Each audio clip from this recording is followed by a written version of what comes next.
Hello दोस्तों, आप सभी का स्वागत है आपके अपने यूट्यूब चैनल एग्जाम प्लेयर में। तो दोस्तों, आज हम फिर देखने वाले हैं जीव विज्ञान के महत्वपूर्ण क्वेश्चन, जो कि आने वाले कम्पिटिटिव एग्जाम के लिए बहुत ही महत्वपूर्ण होगा। तो चलिए शुरू करते हैं।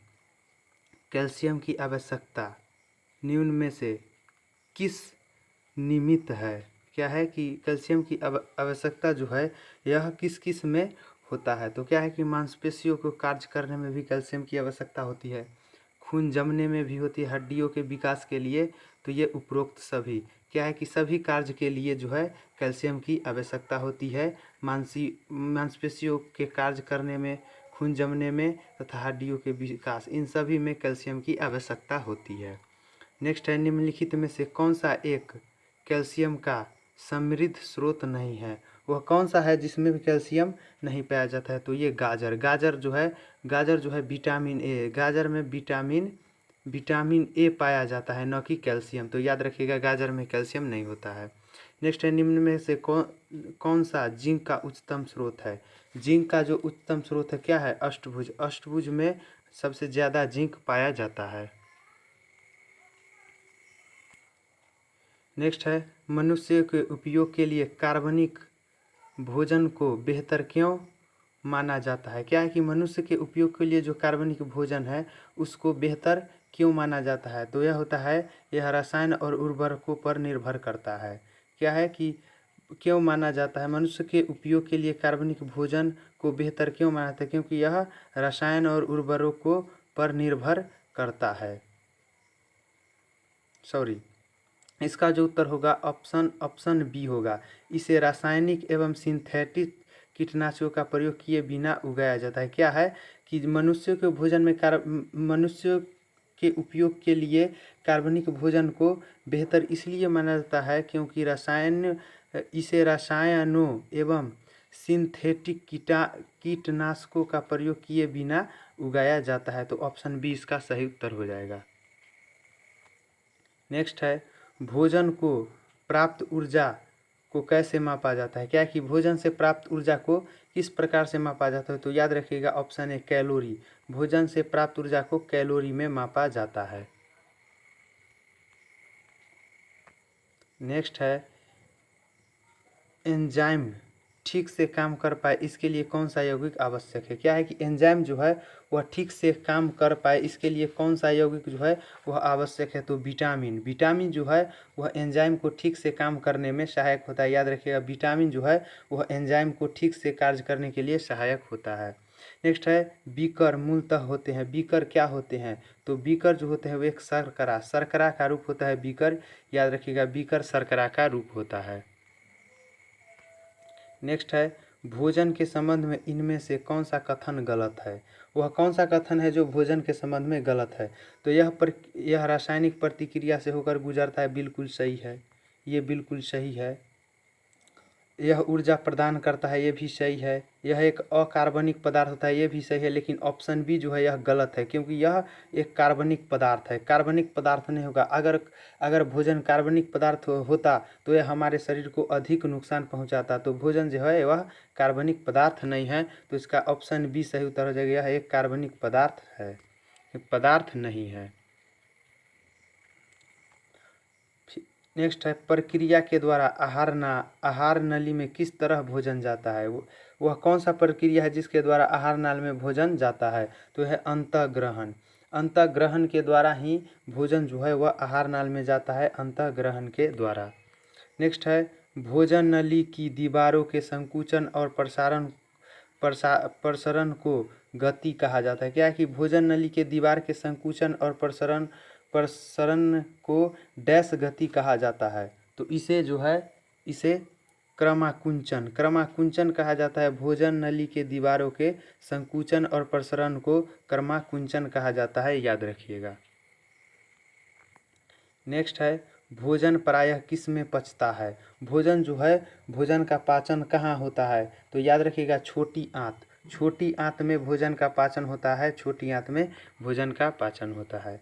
नेक्स्ट है, सिग्मोइड कोलन किसका भाग है? सिग्मोइड कोलन जो है वह किसका भाग है? तो सिग्मोइड कोलन जो है यह बड़ी आंत का भाग है। याद रखिएगा, बड़ी आंत का भाग जो है वह सिग्मोइड कोलन है बड़ी आंत का भाग। नेक्स्ट है डियाडेनम डैश का भाग है। डियाडेनम जो है वह किसका भाग है, तो ये भी डियाडेनम जो है वह बड़ी आंत का भाग है डियाडेनम, याद रखिएगा। नेक्स्ट है एंजाइम है। एंजाइम क्या है, तो एंजाइम भी एक प्रकार का प्रोटीन है। एंजाइम जो है वह एक प्रकार का प्रोटीन है, याद रखिएगा। एंजाइम जो है वह प्रोटीन का ही एक रूप है। नेक्स्ट है एंजाइम एक है। एंजाइम क्या है, एक बायो उत्प्रेरक है। एंजाइम क्या है, एक बायो उत्प्रेरक है जो कि किसी भी क्रिया को होने के लिए प्रेरित करता है, इसलिए इसे बायो उत्प्रेरक कहते हैं। एंजाइम को याद रखिएगा।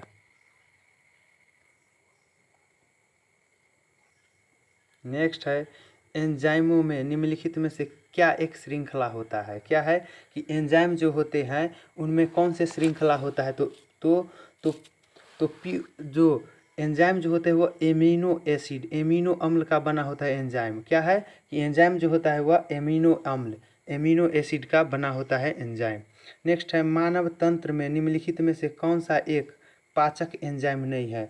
वह कौन सा एंजाइम है जो मानव तंत्र में पाचक एंजाइम नहीं है, तो ये ट्रिप्सिन, ट्राइलिन, पेप्सिन, ये तीनों जो है वह पाचक एंजाइम, लेकिन गैस्ट्रीन जो है वह पाचक एंजाइम नहीं है। तो ऑप्शन बी इसका सही उत्तर हो जाएगा, गैस्ट्रीन पाचक एंजाइम नहीं है। लार किसके पाचन में मदद करता है। लार जो कि हमारे मुंह में लार पाया जाता है जिसमें टैलिन पाया जाता है, यह किसकी पाचन में मदद करता है, तो यह स्टार्च के पाचन में मदद करता है लार, याद रखिएगा। स्टार्च के पाचन में लार मदद करता है। नेक्स्ट है शरीर के किस भाग में पित्त वाइल जूस का उत्पादन होता है।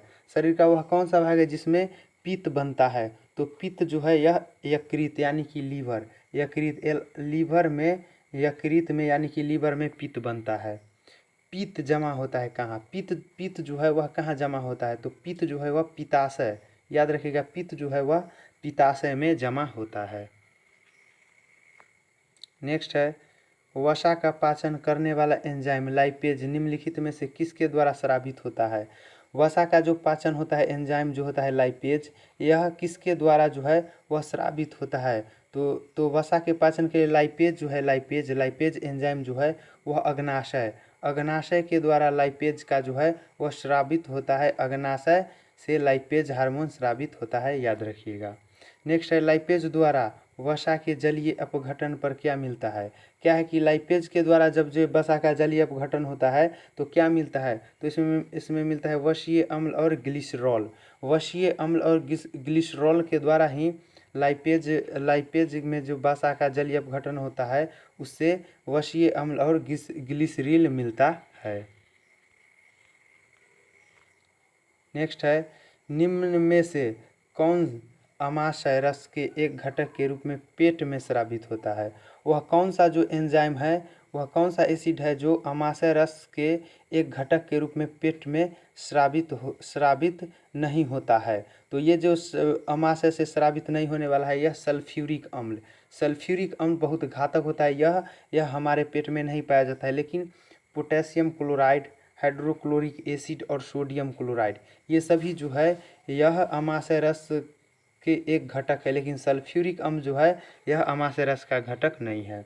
नेक्स्ट है अमाशय से बाहर आने वाले अम्लीय अर्धपाचित खाद्य का उदासीनीकरण किसके द्वारा होता है। क्या है कि अमाशय के बाहर जब जो अम्लीय अर्धपाचित खाद्य पदार्थ होता है उसका उदासीकरण किसके द्वारा होता है, तो उसका जो उदासीकरण होता है वह पित्त के द्वारा वह न्यूट्रलाइज कर दिया जाता है, जो कि अमाशय से बाहर आने पर जो अर्धपाचित खाद्य उदासीनीकरण जो होता है वह पित्त रस के द्वारा होता है।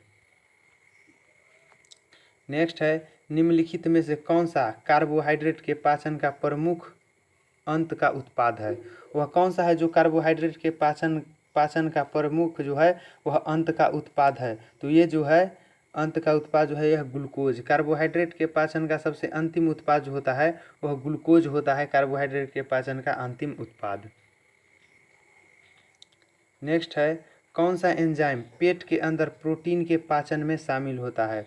वह कौन सा एंजाइम है जो पेट के अंदर प्रोटीन के पाचन में शामिल होता है, तो वह जो है वह पेप्सिन जो है, पेप्सिन ये प्रोटीन के अंदर पाचन में शामिल होता है, पेप्सिन। नेक्स्ट है फेफड़ा डैश का प्राथमिक अंग है। फेफड़ा जो है वह किसका प्राथमिक अंग है? तो याद रखिएगा फेफड़ा जो है वह श्वसन का प्राथमिक अंग है फेफड़ा, याद रखिएगा श्वसन का। नेक्स्ट है फेफड़ों से ऑक्सीजनीकृत होकर रक्त कहाँ जाता है?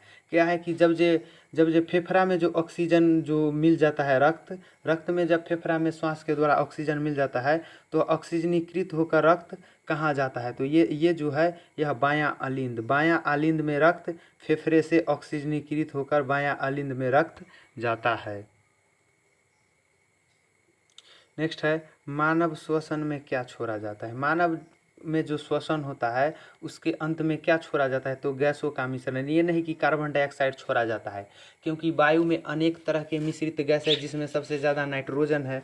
तो इसका ये मतलब नहीं कि हमारा जो श्वसन अंग है वो अन्य गैस को छोड़कर और सिर्फ ऑक्सीजन को ही छोड़ता है, ऐसा बात नहीं है। इसमें जो है विभिन्न गैसों का सबसे ज़्यादा कार्बन डाइऑक्साइड होता है, लेकिन विभिन्न गैसों का मिश्रण को 78% नाइट्रोजन को भी छोड़ा जाता है जिसमें। तो इसमें जो है वह गैसों के मिश्रण को छोड़ा जाता है। नेक्स्ट है निम्नलिखित में से कौन सा अंग मनुष्य के उत्सर्जन का अंश नहीं है? वह कौन सा अंग है जो मनुष्य के उत्सर्जन का अंग नहीं है? तो मूत्रवाहिनी, गुर्दा यानी कि किडनी, मूत्र मार्ग, ये सभी जो है उत्सर्जन का अंग है। ये सभी उत्सर्जन जो कि शरीर में अपशिष्ट पदार्थों को बाहर निकालता है। लेकिन गर्भाशय जो है गर्भाशय यह उत्सर्जन तंत्र का भाग नहीं है, याद रखिएगा गर्भाशय। नेक्स्ट है स्तनधारियों में उत्सर्जन का एक महत्वपूर्ण कार्य निम्नलिखित में से कौन सा अवयव करता है? क्या है कि स्तनधारी जो होते हैं मैमेल, उसमें जो उत्सर्जन का महत्वपूर्ण कार्य है निम्नलिखित में से कौन सा अवयव जो है वह उत्सर्जन का कार्य करता है? तो ये गुर्दा यानी कि वृक्क जो है वह उत्सर्जन का सबसे महत्वपूर्ण कार्य करता है। पसीने वाली ग्रंथि मानव शरीर के किस अंग में मौजूद होती है? क्या है कि पसीना जो आता है वह ग्रंथि मानव शरीर के कौन से अंग में जो है वह कौन से अंग में मौजूद होता है? तो ये जो है पसीने वाले ग्रंथि ये जो है वह त्वचा में मौजूद होती है। पसीने वाली ग्रंथि त्वचा में मौजूद होती है, याद रखिएगा।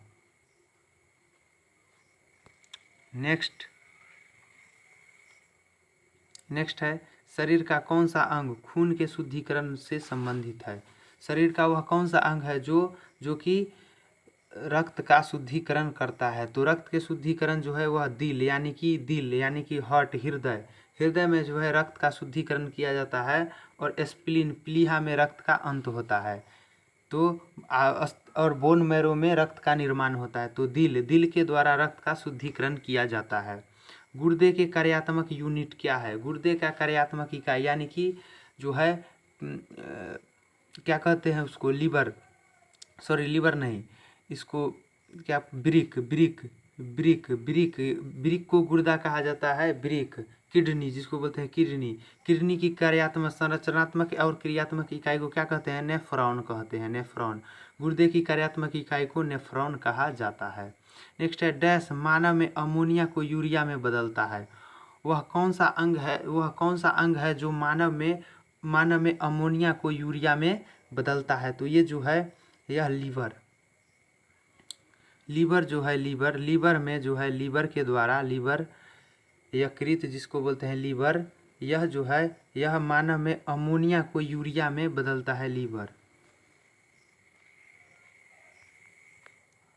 नेक्स्ट है यूरिया का निर्माण कहाँ होता है? मानव शरीर में यूरिया का निर्माण कहाँ होता है? तो यूरिया का जो निर्माण होता है मानव शरीर में, यह जो होता है यह यूरिया का निर्माण यकृत शिरा में होता है। यकृत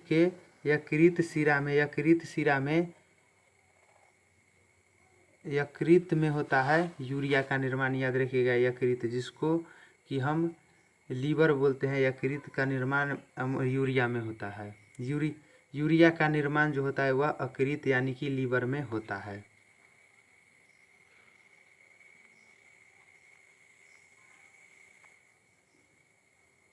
नेक्स्ट है निम्नलिखित में से कौन सा पदार्थ मानव मूत्र में पाया जाता है?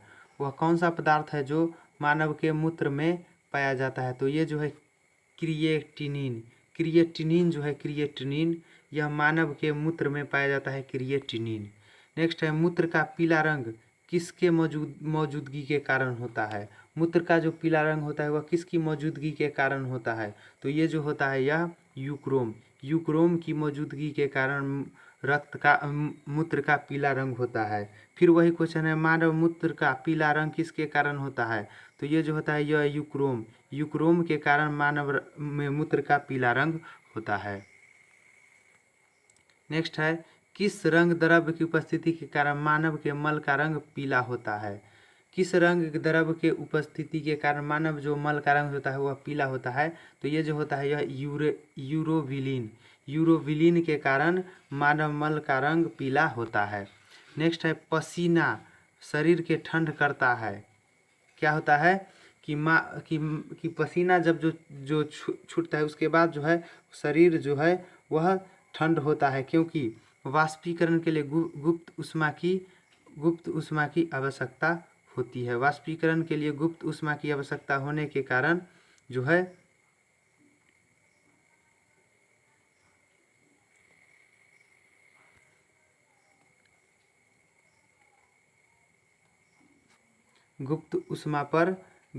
वाष्पीकरण के लिए गुप्त ऊष्मा की आवश्यकता होती है इसलिए।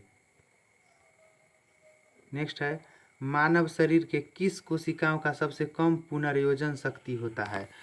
मानव शरीर के कौन सा अंग है जिसका कम पुनर्योजन शक्ति होता है। तो ये होता है मनुष्य के मस्तिष्क कोशिका। मनुष्य के मस्तिष्क कोशिका जो होता है पुनर्योजन वह सबसे कम होता है। मनुष्य के मस्तिष्क कोशिका का पुनर्योजन सबसे कम होता है। तो दोस्तों ये थे आज के महत्वपूर्ण क्वेश्चन जो कि अपकमिंग एग्जाम के लिए बहुत महत्वपूर्ण होगा। तो अगर वीडियो अच्छा लगे तो वीडियो को लाइक कीजिएगा, चैनल को सब्सक्राइब कीजिएगा और वीडियो को अधिक से अधिक शेयर कीजिएगा। फिर मिलते हैं नेक्स्ट वीडियो में, तब तक के लिए धन्यवाद।